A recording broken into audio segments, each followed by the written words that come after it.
I'm not even trying to make this up, but this is the exact view that I had imagined for this video.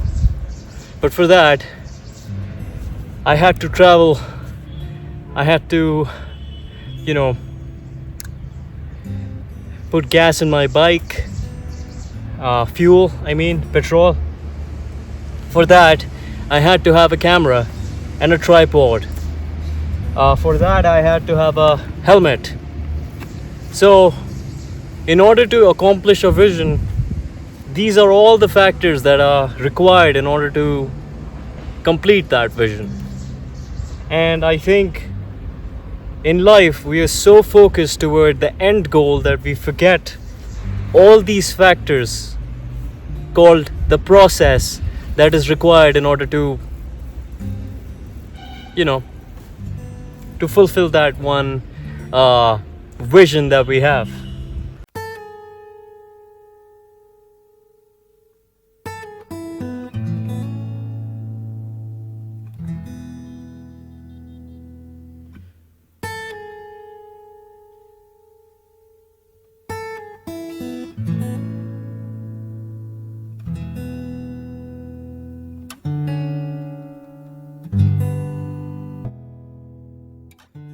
Come out for a ride just to be able to talk to you guys. I've come out in nature. I don't know, it helps.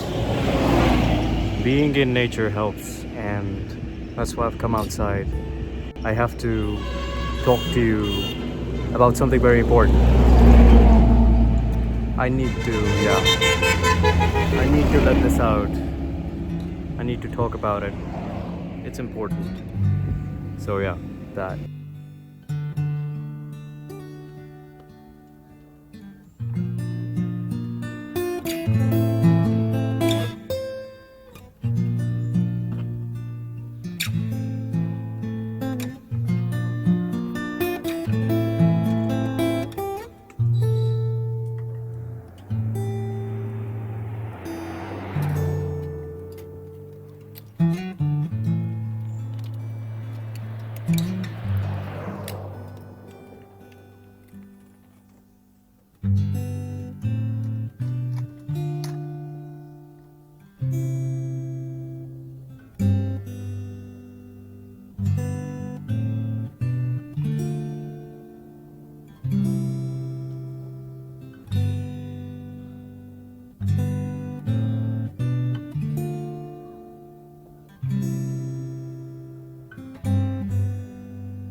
I'm not even trying to make this up, but this is the exact view that I had imagined for this video.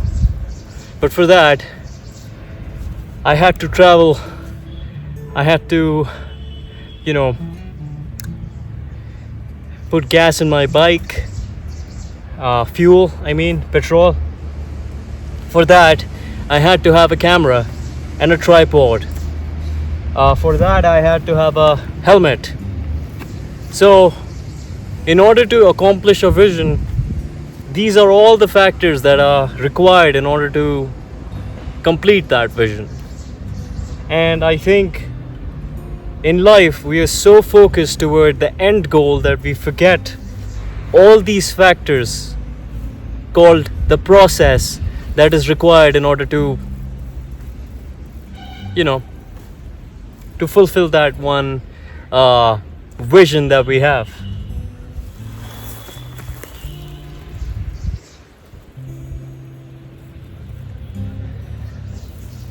Look, I think yes. I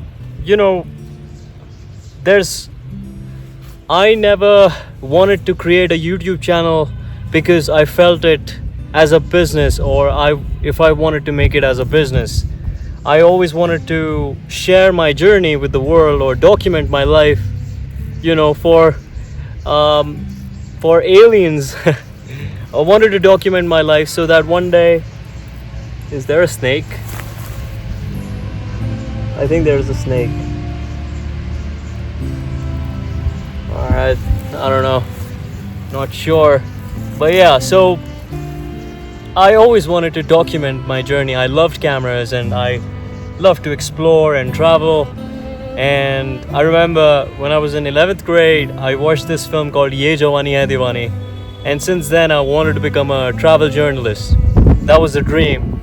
That was what I wanted to do. But back then, I did not even know the difference between and the. What I'm trying to say is that I did not know what articles are. What I'm trying to say is like, my grammar was so bad, my English was so bad that I couldn't even say a complete sentence without, it was a nonsensical sentence. So I couldn't even complete sentences, and so yeah, it was really tough. My school life, I always pretended, I always showed off as if I know things, but internally I knew how hollow I was.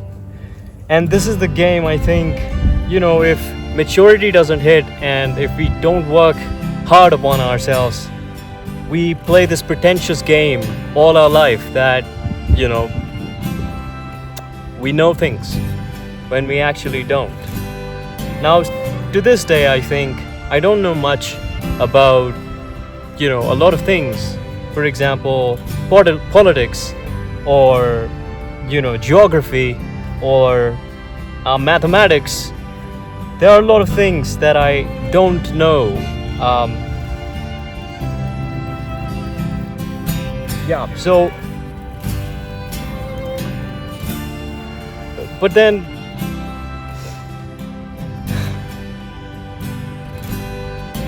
you hear a call in you hear that, what you can be best at. And if you follow that purpose, if you follow that path, when you know that, yeah, maybe this is something that I can, do something in. Let's shift the camera that side. It's a lot of distraction here. I'm seeing a repetitive trend that's happening in our world, which is that, we're too quick to pass a judgment, or we're too quick to say something about something that we have not even a half sense of knowledge about. So I think that puts us in a very scary spot.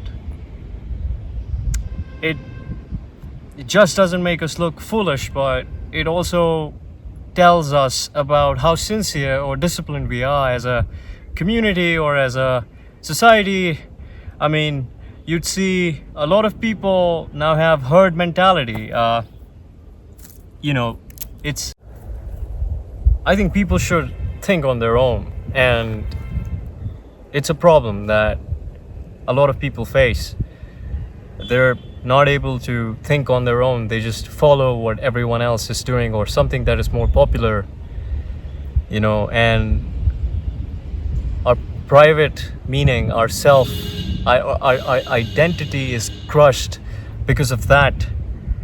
And it's a very sad thing to see, but it's happening more than often. And there might come a time where, the real truth would be a rarity, it would be a very rare thing to see. Because if you tell a lie enough number of times as a truth, it becomes a truth. And that's why I'm sometimes scared of what the public meaning of something. So there are two kinds of meanings, which are, one is a private meaning, one is a public meaning. Let's say, let's say the whole world turns into a atheist world, and you are the only one who believes in God. Now, because in public in society, there's no relevance of God, you still have that private meaning in you. You still have that hope, that vision, that connection with God or whatever. But society tells you now that, it's irrelevant. Now that is what private meaning means. When you know something, when you feel something, when you have an idea about something, when you truly believe in that something, when you have faith in it, it becomes a private meaning.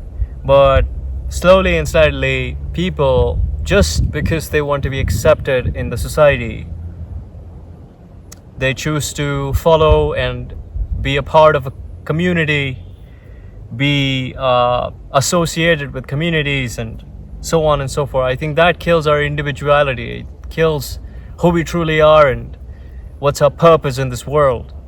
I mean, I think we are going far away from what our true purpose was. What our true purpose was as human beings. We kill thousands, billions of animals just to. I mean, I'm not even talking. No, I'm not talking. Just give me 1 sec. Hey, hi.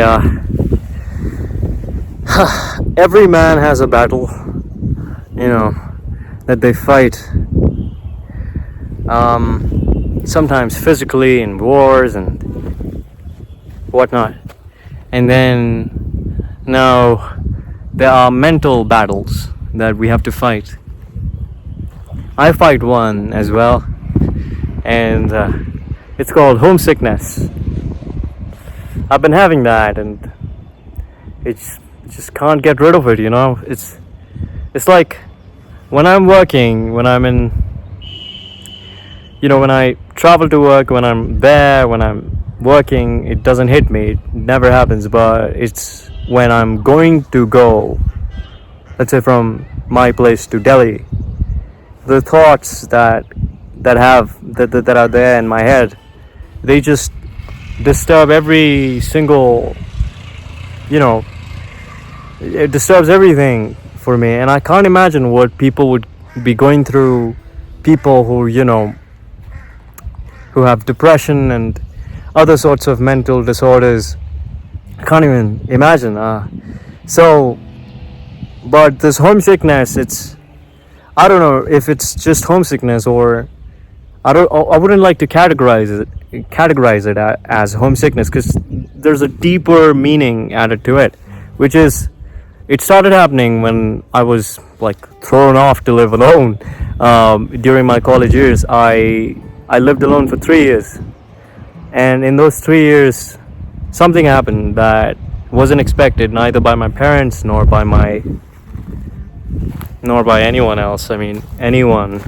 So what actually happened was, first of all, the first night I went from my place to Delhi, and when I was there, I had my cousins used to live there, and the problem was my cousins used to have a night shift. So at around 7 or 8, they'll leave PM and they would come back at around 4 or 5 AM. So I never had the time to spend with them, because my college started at around 9, so I'd leave at around 7, and then when I would come back home, they wouldn't be there. So the first day when I was there, they had kept the keys with the neighbor, and the neighbor gave me the keys because no one was at home. I had a panic attack, and I did not know how to take it. I was completely, I couldn't think of anything. I think that's what happens. I just couldn't think of anything. In my mind, there were these explosion of thoughts, and at the same time it was blank. So I did not know what to do. My mother, it was Janmashtami, so Krishna's birthday. So I went to the temple, tried help of God, but it didn't help me. And then I came back home. My mother said just drink water and sleep, and I did that. And when I woke up, I woke up after 3 hours and I had another panic attack, and I was miserable at that time. What happens next was the same day. Now I remembered what happened to me last night, so the next day I had another panic attack. But the thing is, us as human beings, we have an inbuilt survival system, a mechanism. What that does is it allows us to use our brain in some way or the other, that in a constructive way, so that we can avoid something that is troubling us, or something that could help us in any way. So my coping mechanism started working. So I started to look for ways in order to avoid this isolation. This wasn't even solitude. This was complete isolation. And my mind started to think of ways with which I could help myself. So what I did was I started communicating with people, which I never did. I started talking to people. I started communicating with people more than often. I started making friends in college, even though I couldn't make many, but just one or two, and they were enough. So that helped. And then after 6 months, I moved completely alone. I wasn't living with my cousins anymore. I started living completely alone. And then at the time, this very good friend, she said that reading books does something magical to you. And by that time, I hadn't read a book, like not a like a complete novel, that sort of a classic, that sort of a book. And I was pursuing English honors, so I had an advantage that books were always around. Now, the first book that I read was Wuthering Heights, and was hard. It was a tough book to read and tough book to crack, but it did something to my head. It played with, I don't know, some sort of neurochemistry, whatever. There was some sort of a mutation that happened. I mean, I wasn't myself anymore. And then it took me 4 months to complete that book. And then after that, I picked up Pride and Prejudice, which I completed in one day. And so this transformation that started happening, I started observing things in a way that I wasn't observing. Now, I'm not trying to boast or say that I am, smarter or intelligent. I grew smart or intelligent. I didn't. I don't think so. There was a transformation from who I was once and who I am. Now, what I'm trying to convey is that silence and aloneness does something to you. Something that could be feared at first, but if you know how to control it, and if you can control this, your feelings and your emotions, I think you're always ahead of, your mind. You're always one step ahead of your own. Like, it's you who is thinking, and it's not the brain that's thinking. You see what I'm trying to say? Like, you make the brain think, and you don't let brain tell you something. You tell the brain. Like, if you want to say a sentence, you're using your head, You're using your head in order to... So this relation that we have with our mind, it needs to be controlled. So once it's controlled, most of our problems could be solved, I think. I think concentration and meditation, all of these things should be put into account. Think of ways with which you can constructively, fight whatever problem, whatever battle that you have. That's one way to think about it. क्या पूछ रहे थे? Channel का नाम बता दीजिए. Jack of all trades है. अभी तुम्हारे फोन में इंटरनेट चल रहा है? नहीं, स्विच ऑफ हो गया.